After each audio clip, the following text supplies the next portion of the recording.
Okay.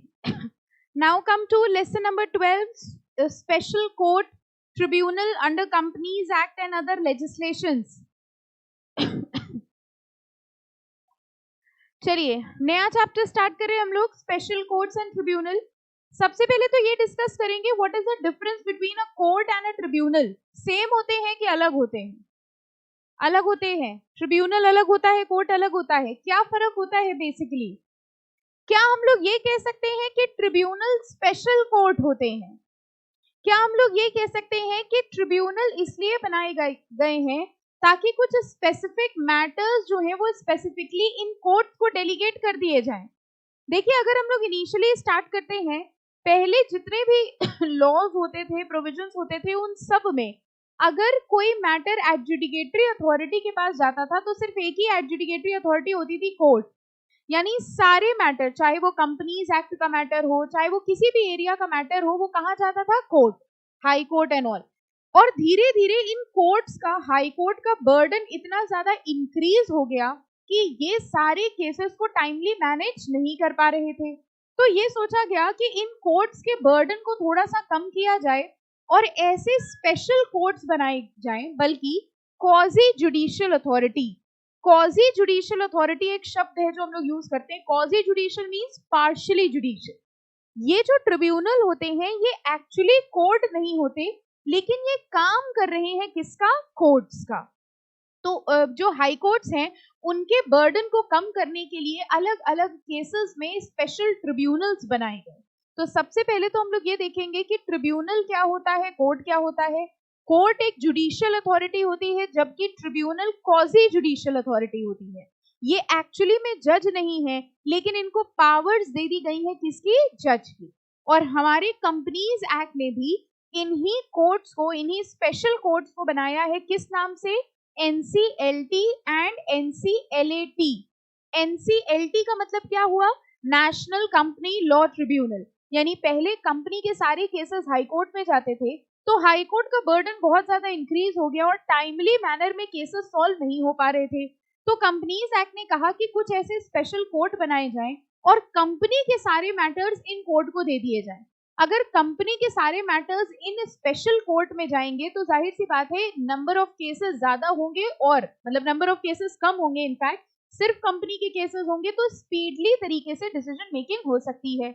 और यही सोच के क्या बना दिया गया? National company law tribunal. National company law tribunal ने अगर कोई डिसीजन दिया, हम सेटिस्फाइड नहीं है, हम अपील करना चाहते हैं, तो हम कहाँ जाएंगे? उसकी एपीलेट अथॉरिटी में। एपीलेट अथॉरिटी का मतलब क्या हो गया? जहां हम लोग अपील फाइल करते हैं, national company law appellate tribunal. अच्छा, अगर national company law appellate tribunal से भी हम सेटिस्फाइड नहीं होते, तो क्या हम फर्दर अपील कर सकते हैं कि नहीं जा सकते? फर्दर अपील भी कर सकते हैं। इसका मतलब ऐसा नहीं है कि ये tribunals outside the judiciary process हैं। प्रोसेस वही है, बस जो काम पहले हाई कोर्ट्स कर रहे थे वो सारे काम अब इन स्पेशल कोर्ट्स को दे दिए गए हैं, जिनको हम लोग क्या कहते हैं? ट्रिब्यूनल। चलिए देखिए, मार्क करते हैं इसको।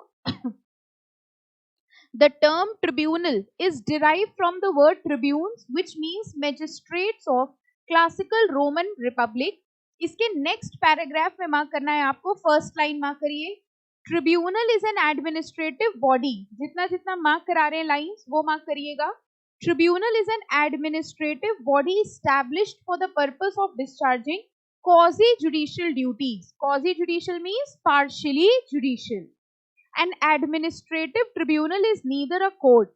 कह रहे हैं ये कोर्ट नहीं होते और ना ही कोई एग्जीक्यूटिव बॉडी है। अब ध्यान से समझिए, एग्जीक्यूटिव बॉडी का मतलब गवर्नमेंटल ऑफिसर्स या डिपार्टमेंटल ऑफिसर्स।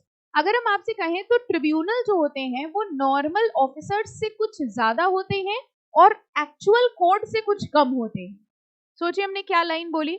नॉर्मल ऑफिसर, जैसे मान लो इनकम टैक्स ऑफिसर है, ठीक है, या कंपनीज एक्ट के अंडर कोई ऑफिसर है, उस ऑफिसर से हायर पोजीशन पे है लेकिन कोर्ट से लोअर है, तो ये कोर्ट के बराबर नहीं है। हम ये नहीं कह सकते कि जैसे हाई कोर्ट है वैसे ही एनसीएलटी है। नो, हाई कोर्ट तो प्रॉपर कोर्ट है, लेकिन क्वाजी जुडिशियल, पार्शियली जुडिशियल काम कौन कर रहे हैं? Special tribunals. तो देखिए कह रहे हैं ना ही ये कोर्ट है ना ही एग्जीक्यूटिव बॉडी है। It stand somewhere midway between a court and an administrative body. The exigencies of situation proclaiming the enforcement of new right in the wake of escalating state activity and furtherance of demands of justice have led to the establishment of tribunal. तो ये कह रहे number of cases हमारी country में बढ़ते जा रहे थे और सबको ये चाहिए था कि केसेस जल्दी से जल्दी सॉल्व हो। ऐसा देखते हुए कोर्ट्स ने अपनी पावर्स डेलीगेट करी और नए कोर्ट्स बनाए, कॉजी कोर्ट्स बनाए, पार्शियल कोर्ट्स बनाए और इन पार्शियल कोर्ट्स को ही क्या कहा जाता है? Tribunal. Okay, now the difference between a court and a tribunal is the manner of deciding a dispute. वो डिस्प्यूट किस तरह से हैंडल की जा रही है, इससे पता चलेगा कि वो कॉजी जुडिशियल अथॉरिटी है कि प्रॉपर जुडिशियल अथॉरिटी है। प्रॉपर जुडिशियल अथॉरिटी जो होती है, कोर्ट होता है, उसके पास सारी पावर्स होती हैं।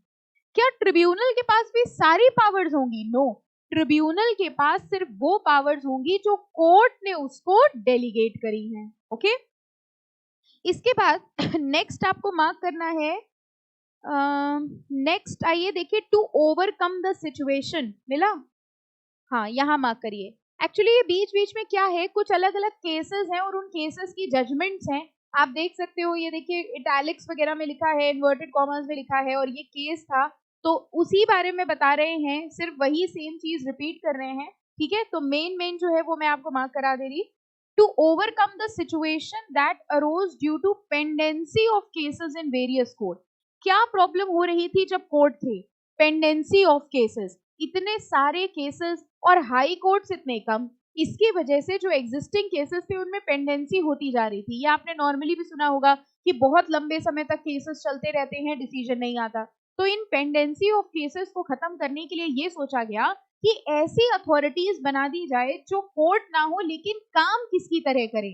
कोर्ट की तरह।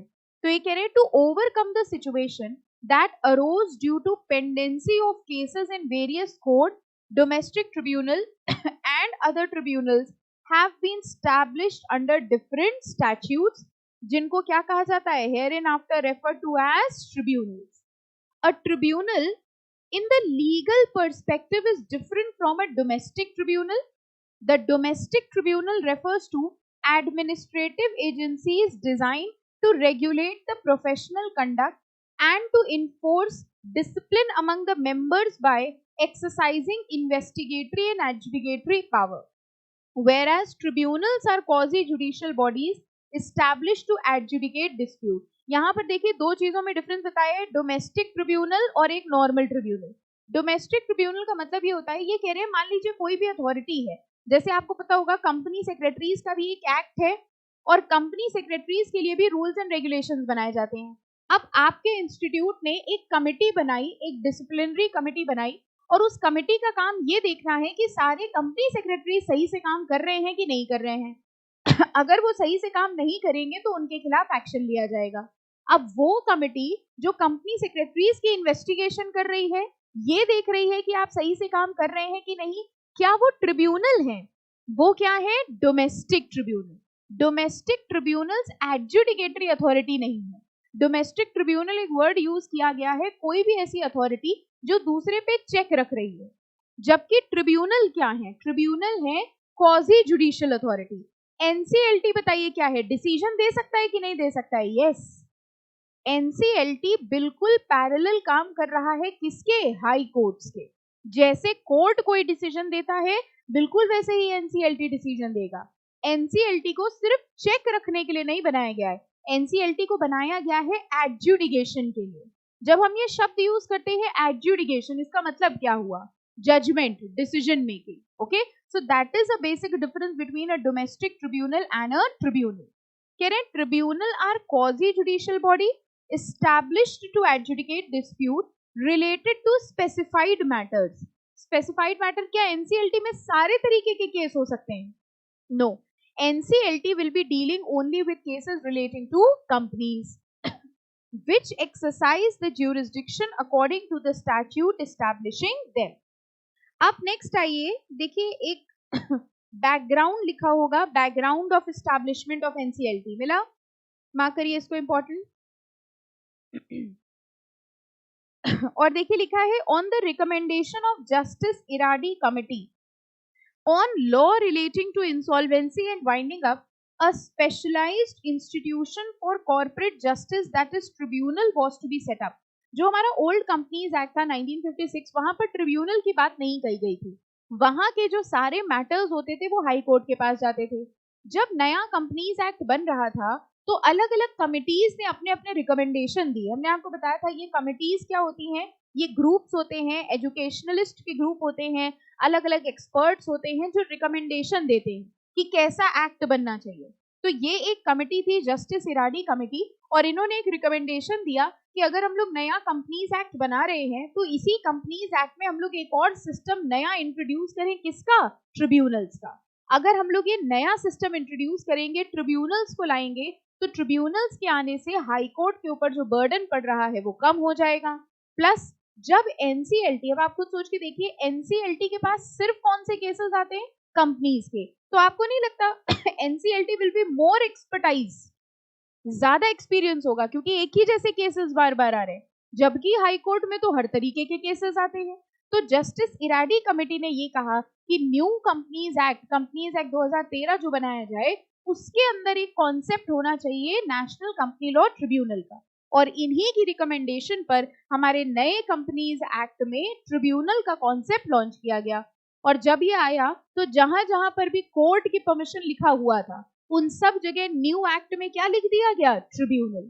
ओके, तो देखिए लिखा हुआ है, on the recommendation of justice Eradi committee on law relating to insolvency and winding up, a specialized institution for corporate justice, that is a tribunal, was to be set up. The committee examined not only Companies Act 1956 but also other relevant laws having a bearing on the subject, such as Sick Industrial Companies Act, Recovery and Debt Due to Bank and Financial Institution. ये अलग अलग act थे. इन सारे act में ये कहा गया था कि कोर्ट के पास जाइए. अल्टीमेटली सारे मैटर्स किसके पास जा रहे थे? कोर्ट के पास. तो उन्होंने कहा कि भाई कोर्ट के ऊपर से इतना बर्डन हटाया जाए और कोर्ट की इन पावर्स को डेलीगेट कर दिया जाए किसके ऊपर? ट्रिब्यूनल. अब मार्क करिए नेक्स्ट पैराग्राफ पे, एक देखिए केस है Chandra Kumar versus union of India. A question was raised as to whether the setting up of tribunal and excluding the jurisdiction of high court was constitutional. important mark करिए, as it is ये पूछ सकते हैं. देखिए जब tribunal बनाया गया, बहुत ध्यान से समझिए, जब ट्रिब्यूनल बनाया गया तो एक क्वेश्चन ये राइज हुआ कि ये पावर्स थी किसकी? नॉर्मली ये केसेस किसके पास जाने थे? High court. और हमने हाई कोर्ट से वो पावर्स लेके किसको दे दी? ट्रिब्यूनल को. तो ये कह रहे हैं, क्वेश्चन ये राइज हुआ कि कॉन्स्टिट्यूशन तो ये कहता है कि सारे जुडिशियल मैटर्स किसके पास जाने चाहिए? कोर्ट के पास. और इस एक्ट ने कोर्ट से वो मैटर्स ले करके किसको दे दिए? ट्रिब्यूनल को. And tribunal is not a court. तो ये अनकॉन्स्टिट्यूशनल नहीं हो गया? What do you mean by unconstitutional? Against the constitution. Constitution तो ये कहता है कि सारे जुडिशियल मैटर कोर्ट्स के पास जाने चाहिए, लेकिन इस एक्ट ने कहा कि कंपनीज एक्ट के जुडिशियल मैटर्स कोर्ट में ना जाकर के कहां जाए? एनसीएलटी. तो क्या ट्रिब्यूनल का बनना कॉन्स्टिट्यूशन के अगेंस्ट है? ये बताइए, क्या ट्रिब्यूनल के बनने से हाई कोर्ट की पावर्स छीनी जा रही हैं या हाई कोर्ट को सपोर्ट किया जा रहा है? सपोर्ट किया जा रहा है. हम ये नहीं कह रहे कि हाई कोर्ट को पावर्स ना दो, बल्कि हाई कोर्ट के ही बर्डन को कम करने के लिए एडिशनल कोर्ट्स बना दिए गए हैं. तो इसको अनकॉन्स्टिट्यूशनल नहीं कहा जा सकता. ठीक है, इंपॉर्टेंट मार्क कर लीजिएगा इस पॉइंट को. A question was raised as to whether setting up of tribunal and excluding the jurisdiction of High Court was constitutional. A ruling was made by the 7-judge bench of Supreme Court that the power of judicial analysis of High Court cannot be eliminated by the Parliament.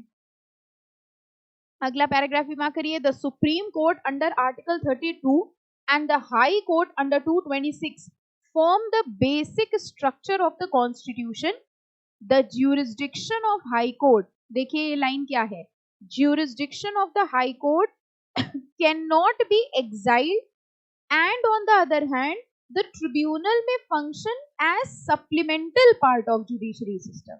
बताइए इस line से क्या समझ में आया? High court की power exile means खत्म नहीं हो रही है. हाई कोर्ट की पावर छीनी नहीं जा रही है, बस हाई कोर्ट को सप्लीमेंट सपोर्ट किया जा रहा है इन एडिशनल ट्रिब्यूनल्स को बनाकर। ठीक है, तो क्या ट्रिब्यूनल का बनना कॉन्स्टिट्यूशन के अगेंस्ट है? No, it is not unconstitutional.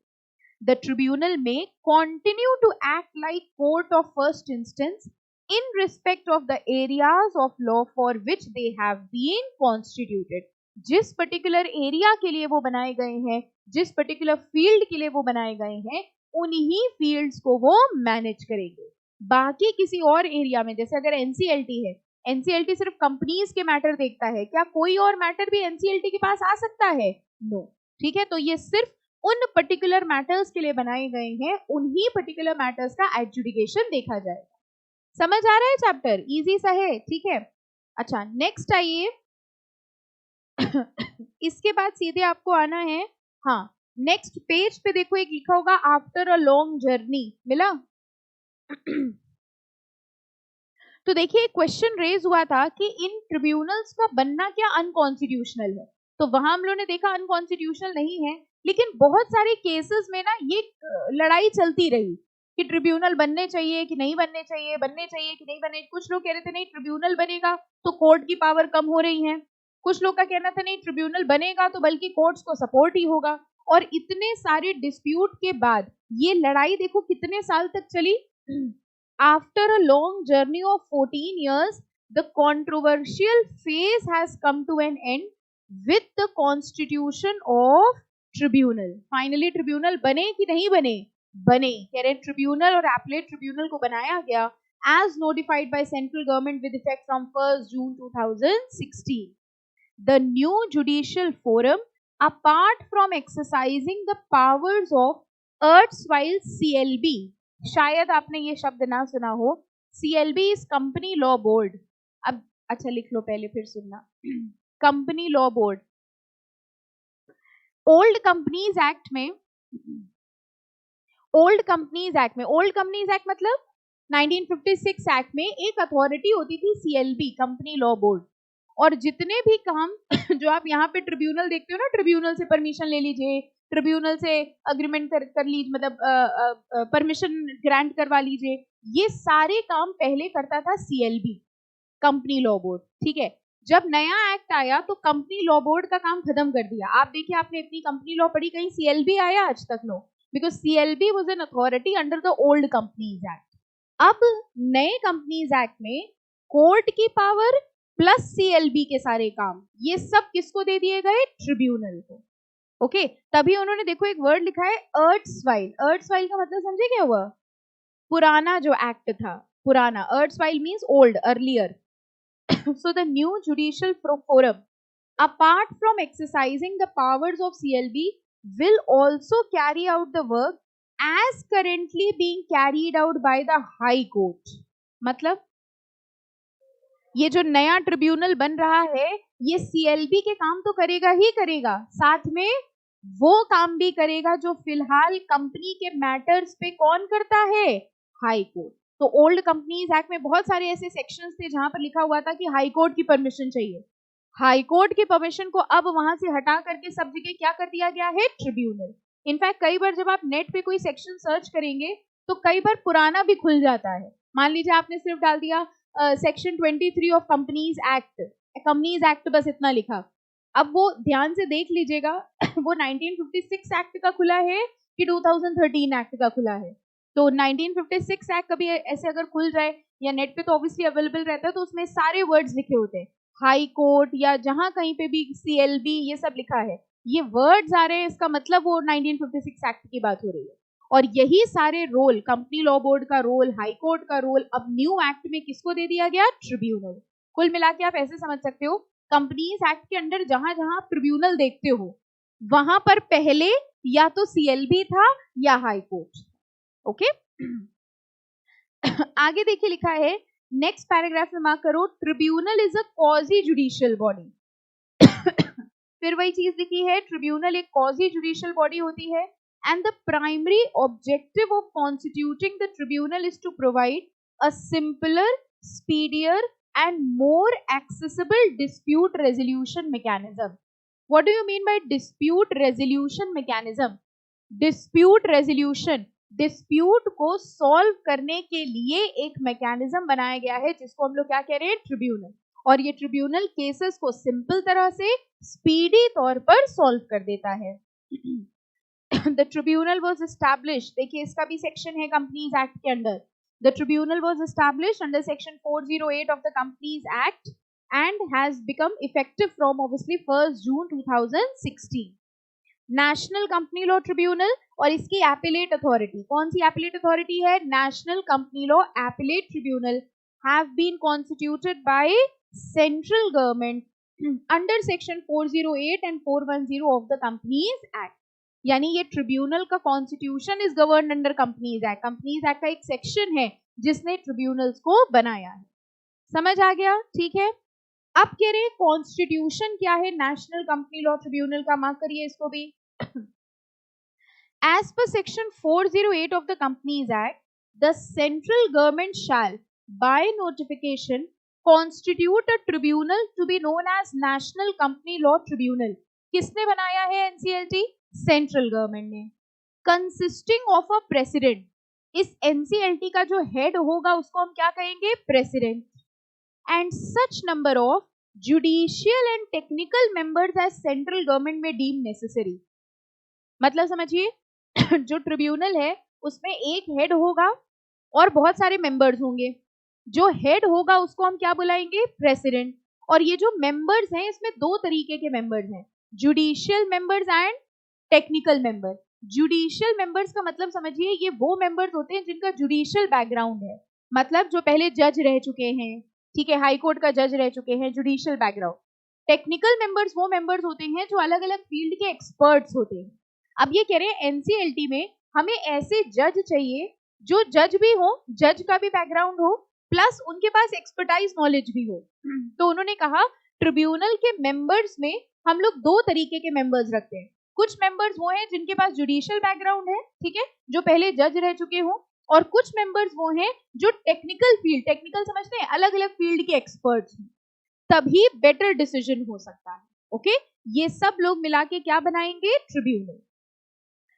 To be appointed by it in the notification to exercise and discharge such powers and functions or as may be conferred on it under this act or any other law for the time being in force. तो central government NCLT बनाएगी। NCLT में जो head होगा वो कौन होगा, president.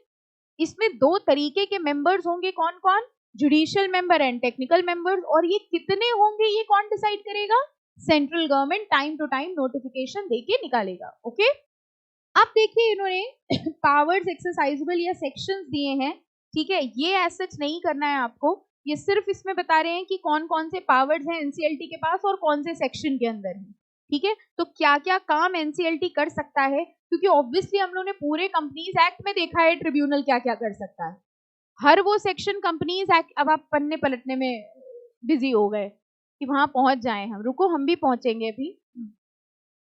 तो ये क्यों नहीं पढ़ रहे हम आपको बता दें, ये है क्या, ये बता रहे हैं कंपनीज एक्ट के अंदर कौन कौन से सेक्शन में ट्रिब्यूनल के क्या क्या काम है।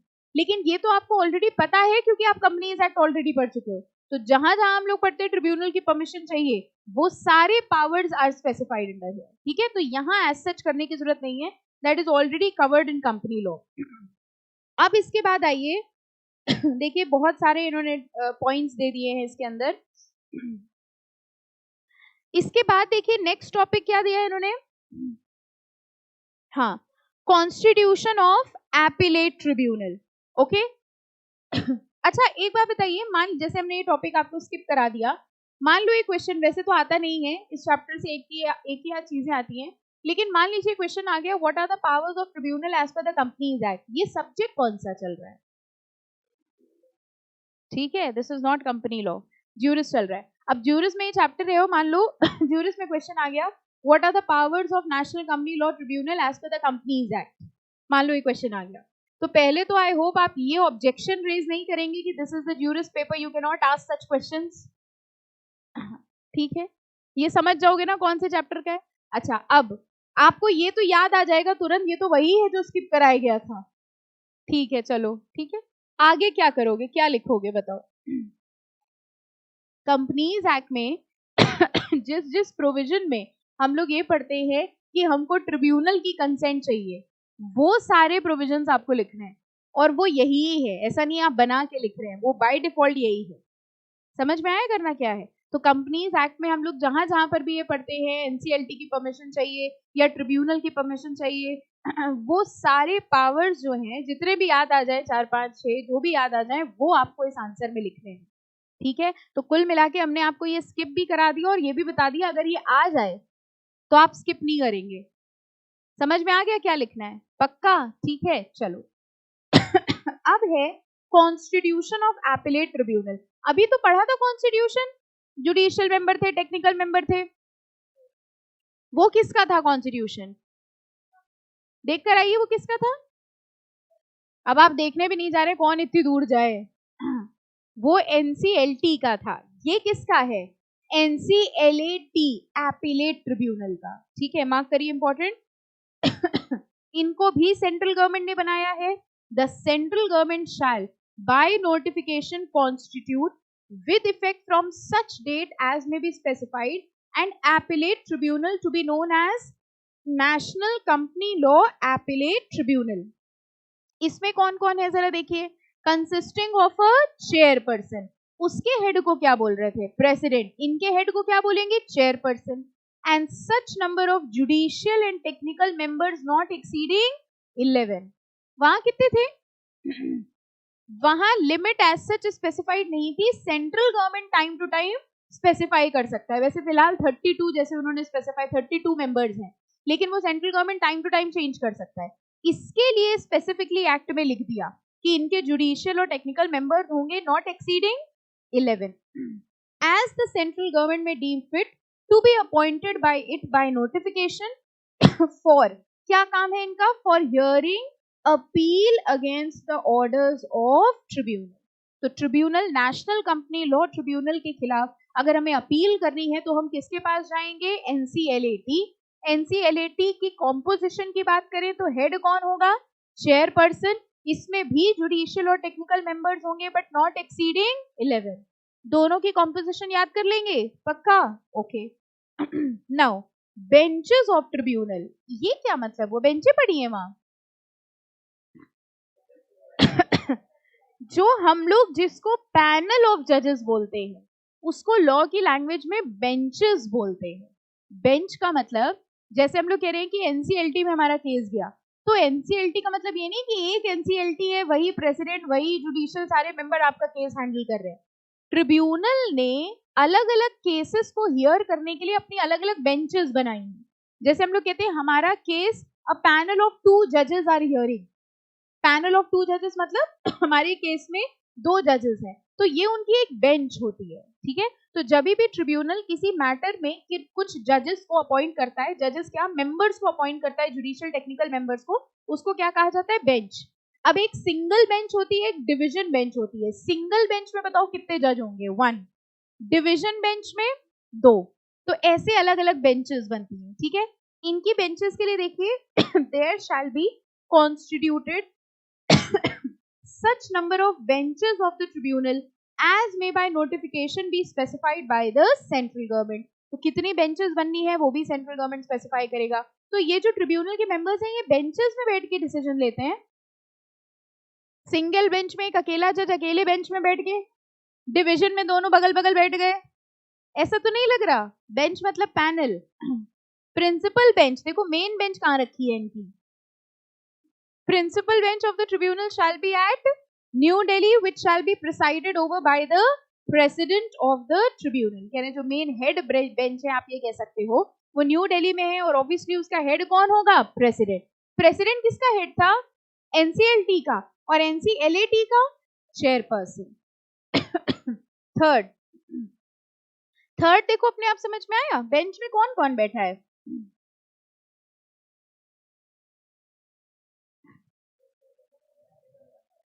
समझ आ गया कौन बैठा है? कह रहे बेंच में 2 मेंबर्स होंगे जिसमें से एक जुडिशियल मेंबर होगा और एक टेक्निकल मेंबर। ओके, हाँ बेटा, हाँ ओके। एक डाउट आया है एनसीएलएटी में, देखिए इन्होंने लिखा हुआ है consisting of a chairperson and such number of judicial technical member not exceeding 11. ये 11 is only for judicial and technical member plus chairman. ठीक है? अच्छा, अब देखो लिखा है थर्ड पॉइंट के बाद फोर्थ पे आइए.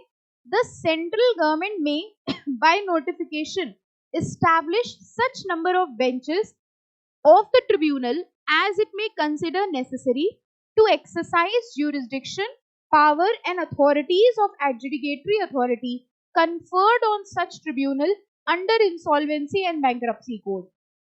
ये क्या हुआ? देखिए, जो कंपनीज इंसॉल्वेंट हो जाती हैं, फिर से जरा रिपीट सोचते हैं इसको, क्या कर रहे हैं हम लोग. जो कंपनी इंसॉल्वेंट हो जाती हैं उनके ऊपर एक सेपरेट एक्ट लगता है. उस एक्ट का नाम होता है इंसॉल्वेंसी एंड बैंक्रप्सी कोड, जिसको हम लोग आईबीसी कहते हैं. ठीक है? आईबीसी के अंडर भी कोर्ट का काम ट्रिब्यूनल को ही दिया गया है.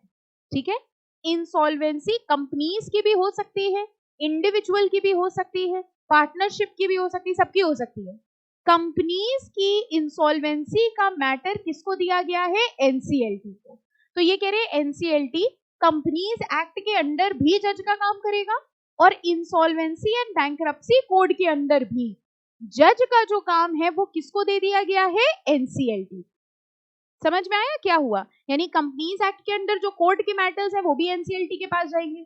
अगर कोई कंपनी इंसॉल्वेंट हो रही है, अब अगर वो इंसॉल्वेंट हो रही है तो उसके ऊपर अब कंपनीज एक्ट नहीं लग रहा, अब उसके ऊपर क्या लगेगा? आईबीसी. ये सेपरेट एक्ट होता है, इंसॉल्वेंसी एंड बैंक्रप्सी कोड. तो इंसॉल्वेंसी एंड बैंक्रप्सी कोड के अंडर भी जो एडजुडिकेटरी अथॉरिटी है that is NCLT for companies. Okay fine. तो ये यहाँ पर फोर्थ पॉइंट में यही कह रहे हैं कि सेंट्रल गवर्नमेंट ही बेंचेस बनाएगा ट्रिब्यूनल की इस एक्ट के अंडर भी.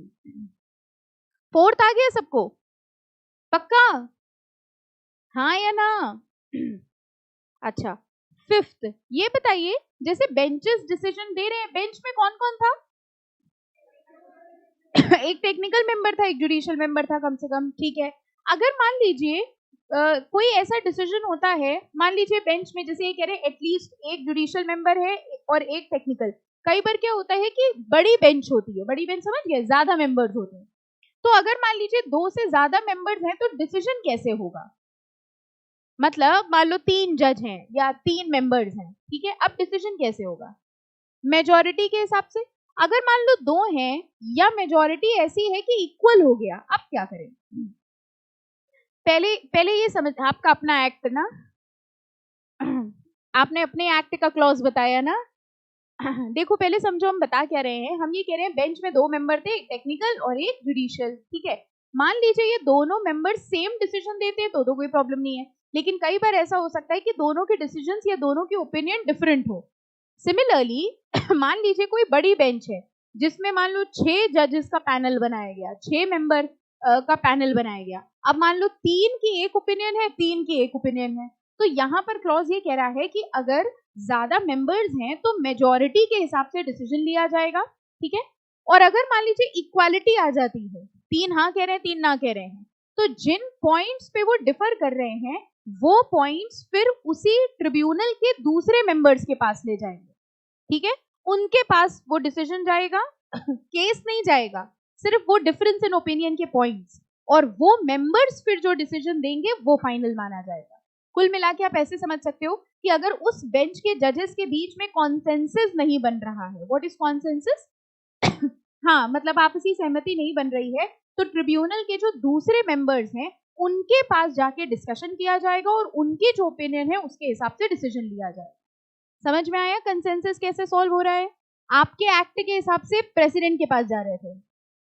हाँ क्या आपको समझ में आ रहा है क्या हो रहा है? प्रेसिडेंट के पास नहीं जा रहे, किसके पास जा रहे हैं? अदर मेंबर्स के पास. देखो फिफ्थ पॉइंट है क्या?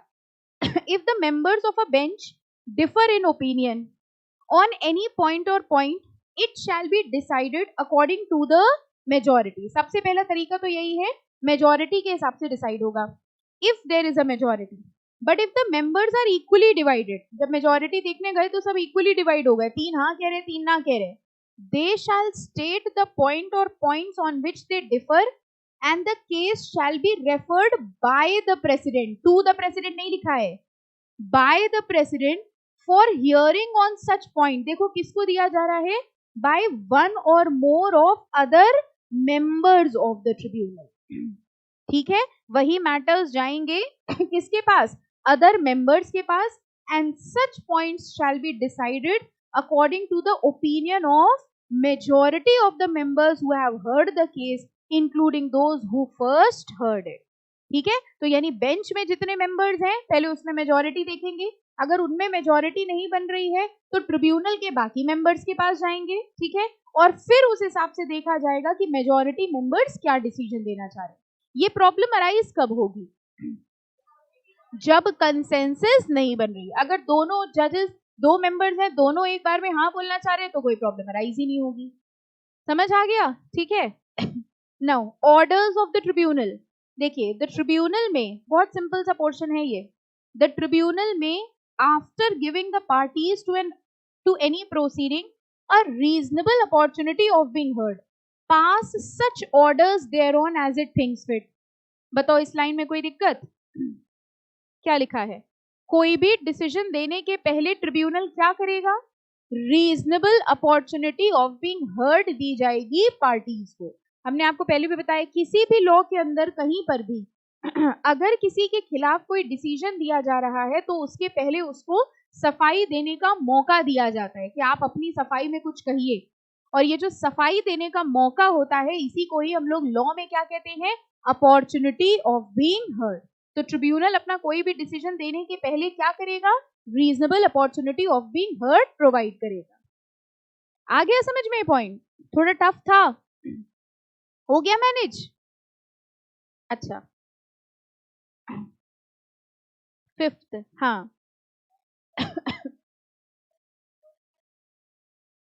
हाँ इसका मतलब जैसे एक देखिए फिफ्थ पॉइंट पे है हम लोग, फिफ्थ में थर्ड लाइन थी, the case shall be referred by the president. ठीक है, ये एक्सप्लेन कर रहे हैं. जैसे मान लीजिए एक बेंच है, बेंच में दो मेंबर्स हैं, ठीक है, एक हाँ बोल रहा है एक ना बोल रहा है. अब इनके बीच में डिस्प्यूट हुई, ये मैटर दूसरे मेंबर्स के पास नहीं लेके जाएंगे, ये किसको बताएंगे, प्रेसिडेंट को. प्रेसिडेंट डिसीजन नहीं दे रहा है, प्रेसिडेंट क्या कर रहा है, प्रेसिडेंट दूसरे मेंबर्स को रेफर कर रहा है. ठीक है, फिर सारे मेंबर्स की ओपिनियन लेके फिर डिसीजन दिया जाएगा. ओके, तो उन मेंबर्स ने प्रेसिडेंट को बताया और प्रेसिडेंट ने बाकी मेंबर्स को बताया. डिसीजन मेजॉरिटी ऑफ मेंबर्स का ही लिया जा रहा है. Okay fine. चलो सेकेंड पॉइंट देखिए, द ट्रिब्यूनल में एट एनी टाइम. अच्छा पढ़िए अपने आप सेकेंड, देखिए आपको कितना समझ आ रहा है.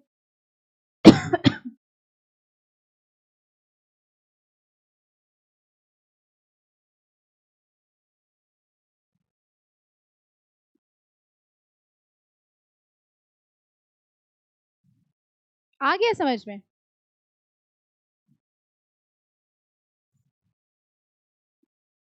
अगर ट्रिब्यूनल ने कोई ऑर्डर पास किया है और उस ऑर्डर में कोई मिस्टेक है तो क्या ट्रिब्यूनल उसको रेक्टिफाई कर सकता है, कितने टाइम के अंदर, ये मार्क कर लो, विद इन 2 years के अंदर उस ऑर्डर को रेक्टिफाई किया जा सकता है. नेक्स्ट थर्ड पॉइंट पढ़िए. नहीं एक मिनट पहले ये देखिए, provided that no such amendment shall be made, मिला. provided that no such amendment shall be made in respect of any order against which an appeal has been preferred. मतलब देखिए देखिए, अगर किसी ट्रिब्यूनल ने कोई ऑर्डर पास किया, उस ऑर्डर में कोई मिस्टेक थी, ठीक है, और ट्रिब्यूनल ने क्या किया, 2 साल के अंदर अंदर खुद ही उसको रेक्टिफाई कर लिया. सेकेंड सिचुएशन, ट्रिब्यूनल ने कोई ऑर्डर पास किया, उस ऑर्डर में कोई मिस्टेक थी, पार्टीज ने क्या किया, उस ऑर्डर के अगेंस्ट अपील फाइल करी है. जब अपील हो गई है तो वो थोड़ी ना रेक्टिफाई करेंगे, तब तो वो रेक्टिफाई कहाँ होगी, एपीलेट अथॉरिटी के पास. अगर कोई अपील फाइल नहीं की गई है तो वो कोर्ट खुद अपनी गलती रेक्टिफाई कर सकता है. ठीक है, लेकिन अगर अपील फाइल कर दी गई है तो वो फर्स्ट कोर्ट का तो देखा जाए केस ही खत्म ना, अब तो फाइनल डिसीजन कौन देगा, एपीलेट अथॉरिटी. तभी लिखा हुआ है no such amendment shall be made in respect of any order against which an appeal has been preferred under this act. The tribunal shall send a copy of every order passed under this section to all the parties concerned. बताओ ये line समझ आ गई, कह रहे हैं जो order की copy है वो किसको दे दी जाएगी, सारी पार्टीज को. Appeal from orders of tribunal, अब बताइए क्या हो रहा होगा. इजी चैप्टर है, इसमें बिना शक्ल बना के बैठिए, शक्ल आपकी ऐसी बनी गई है, पता है, परमानेंट बन गई है. अब चैप्टर इजी हो टफ हो आपको मतलब ही नहीं, शक्ल आपकी वैसे ही बनेगी, पता नहीं क्या पढ़ा रही है। इसमें क्या है, वो बोल रहे ऑर्डर देगा पार्टी इसको पहुंचा देगी, इसमें क्या टफ है। आज सुबह आते ही शक्ल आप ऐसी बना लेते हैं, आज तो समझ में नहीं आने वाला कुछ। अच्छा फर्स्ट पढ़ो, बहुत टफ है, आराम से।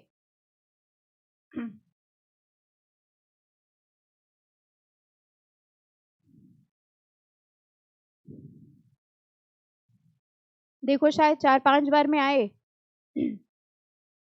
नोट्स बना लेना इस पॉइंट के। ट्रिब्यूनल के डिसीजन से अगर अग्रीव्ड है तो कहां जाएंगे, एपिलेट ट्रिब्यूनल। सेकंड पॉइंट में लिखा है no appeal shall lie to the appellate tribunal from an order made by the tribunal with the consent of parties. कई बार क्या होता है, जैसे मान लीजिए ट्रिब्यूनल के पास केस गया, ठीक है, मिस्टर ए और मिस्टर बी ने मिलके केस किया और ट्रिब्यूनल के पास मैटर है। कई बार क्या होता है, मिस्टर ए और मिस्टर बी ने आपसी सहमति से केस कर लिया, मतलब डिसीजन ले लिया और ट्रिब्यूनल को बता दिया कि हम लोग ने ये डिसाइड किया है, आप ये ऑर्डर पास कर दीजिए। समझ में आए, मतलब it was a decision with the consent of parties. Consent of parties मतलब पार्टीज की मर्जी से। तो जरा सिचुएशन अज्यूम करिएगा, ट्रिब्यूनल के पास केस गया था, पार्टीज ने आपस में सेटलमेंट कर लिया और आपस में सेटलमेंट करके कहा कि हम लोगों को ये मंजूर है, और ट्रिब्यूनल से कहा कि आप इसको जजमेंट के तौर पे पास कर दीजिए। ट्रिब्यूनल ने उनकी बात सुन के जजमेंट दे दी, और जब ट्रिब्यूनल ने जजमेंट दी तो पार्टीज ने उनके जजमेंट के खिलाफ अपील कर दी। हमको बताओ मेरी इस कहानी में कौन किसे धोखा दे रहा है, पार्टीज दे रही, किसको, ट्रिब्यूनल को। हुआ क्या आपको समझ आया?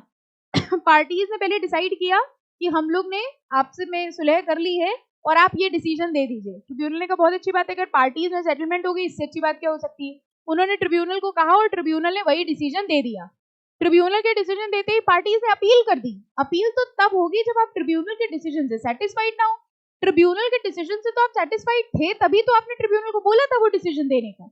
तो अगर कोई डिसीजन पार्टीज की कंसेंट से हुआ है तो क्या उसके अगेंस्ट अपील जा सकती है। अब पढ़ो सेकंड पॉइंट।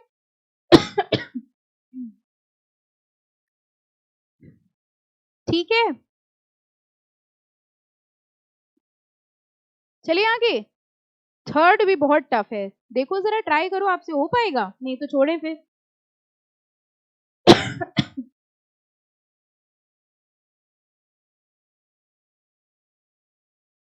हो पाएगा मैनेज कि रहने दें? मन से तो आपका ये यार रहने ही दीजिए। कितने टाइम के अंदर अपील फाइल करेंगे? Every appeal shall be filed within a period of 45 days from the date on which a copy of order of tribunal is made available to the person agree. तो tribunal ने जिस दिन decision दिया है, जिस दिन copy available हुई है उनके डिसीजन की, वहां से 45 days के अंदर अपील फाइल की जाएगी। अच्छा, प्रोवाइडेड दैट क्या लिखा है?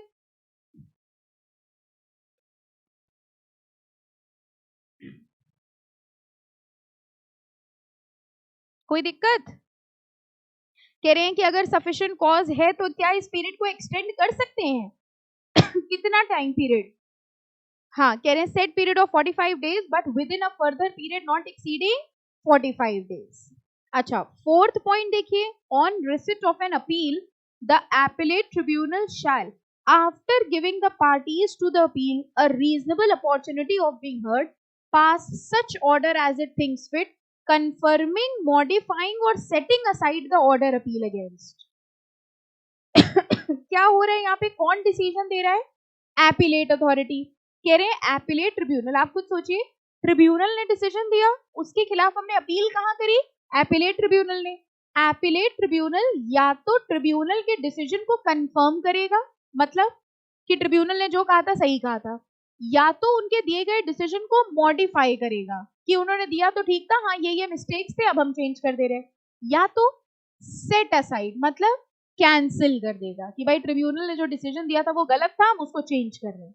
ठीक है, ये तीनों चीजें कौन कर सकता है? एपिलेट ट्रिब्यूनल कर रहा है। किसके डिसीजन के खिलाफ? ट्रिब्यूनल के डिसीजन के खिलाफ। फिफ्थ पॉइंट पढ़िए।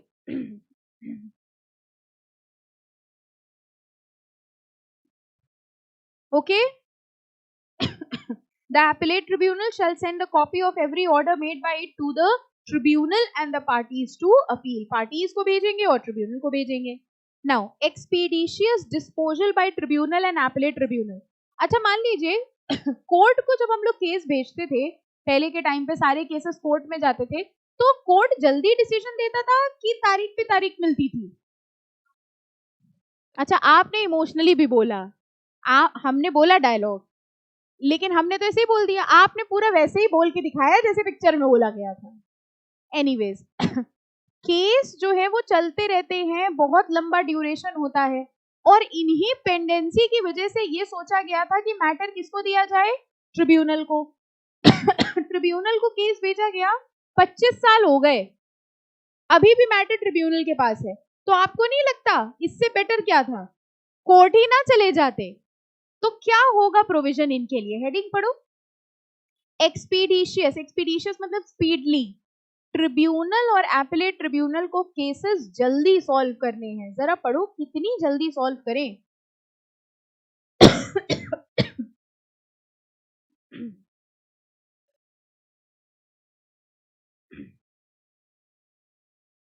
तुरंत आपने 4-5 लाइन में ढूंढा, कोई नंबर कहां लिखा है?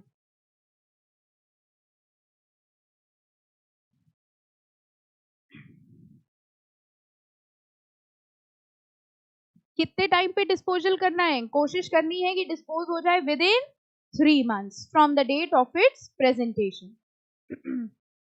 अच्छा सेकेंड देखिए, वेयर एनी एप्लीकेशन और पेटिशन और appeal is not disposed of within the period specified in subsection 1. कितना पीरियड? 3 months. मान लीजिए कोई केस आया ट्रिब्यूनल के पास और 3 महीने में नहीं सॉल्व हो पाया, कोई जेन्युइन रीजन है, टाइम लग रहा है, the tribunal or as the case may be appellate tribunal shall record the reasons for not disposing the application or petition within the prescribed period, and the president or the chairperson as the case may be, after taking account the reasons so recorded, extend the period by such period not exceeding 90 days. कुल मिला के provision क्या समझ आया कि tribunal और appellate tribunal को cases कितने दिन में सॉल्व करने हैं? 3 months में. अगर वो 3 months में नहीं कर पाए तो एक्सटेंशन मिल सकता है. कितने पीरियड का? 3 months का. जो लिखा है वही याद रखना है, 3 months नहीं लिखा है. कितना लिखा है? 90 days. ओके. अच्छा अगर हम एपेलेट ट्रिब्यूनल से भी सेटिस्फाइड नहीं है, कहां जाएं? Supreme court. देखिए पढ़िए क्या लिखा है, कितने दिन में?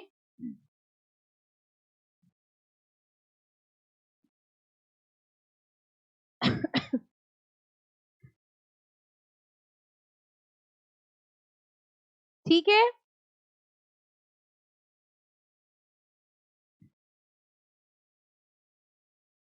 सेकेंड पैराग्राफ में क्या लिखा है? प्रोवाइडेड दैट एक्सटेंड हो सकता है.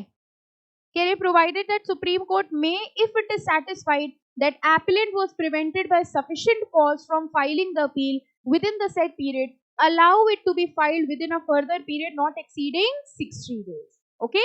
यानी NCLT पे केस जाएगा, NCLT से सेटिस्फाइड नहीं है तो NCLAT, और NCLAT से भी सेटिस्फाइड नहीं है तो सुप्रीम कोर्ट. Any confusion? ठीक है. चलिए नेक्स्ट लेक्चर में इसके आगे कंटिन्यू करेंगे प्रोसीजर.